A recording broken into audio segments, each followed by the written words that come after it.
এরা আমার সেরা জুটিরা, আমার খুব প্রিয়। এত কবুতরের মাঝে তোমার প্রিয় জুটিকে দিয়ে দিচ্ছ কেন?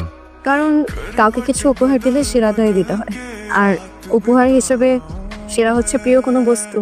তো এই জুটিকেই আমার জন্য গিফট নাকি আমার পে করতে হবে? সব কিছুকে অর্থ দিয়ে মূল্যায়ন করা যায়? কিছু কিছু জিনিস আছে প্রাইসলেস, যেমন?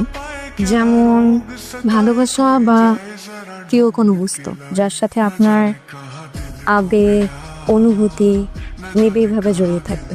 তো তোমার কেন মনে হলো যে আমি এই উপহারের যোগ্য? আমি তো তোমার কেউ না। জানি না, এত কথার তো উত্তর দিতে পারবো না। আমার মনে হয়েছে যে আপনি এদের ঠিকঠাকভাবে যত্ন নিতে পারবেন, তাই দিচ্ছি। আর এদের কিন্তু ঠিকঠাকভাবে খাবার দিবেন, আর ওদের থাকার জন্য সুন্দর একটা বাসার ব্যবস্থা করবেন। ওদের যদি কিছু হয় তাহলে কিন্তু আপনার খবর আছে। আমি যদি ওদের অবহেলা করি তুমি বুঝবে কি করে?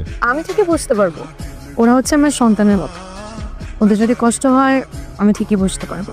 এদের দেখে মনে হচ্ছে এরা রেসার প্রজাতির।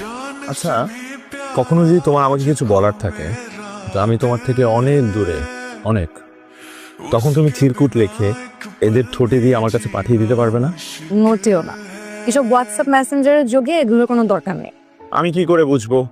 আমার কাছে তো হোয়াটসঅ্যাপ নাম্বারই নেই। আপনার ফোনটা নিন, সরাসরি বললেই হয়।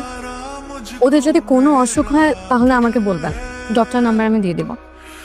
আরেকটা কথা, ওদেরকে কখনো আলাদা রাখতেন না।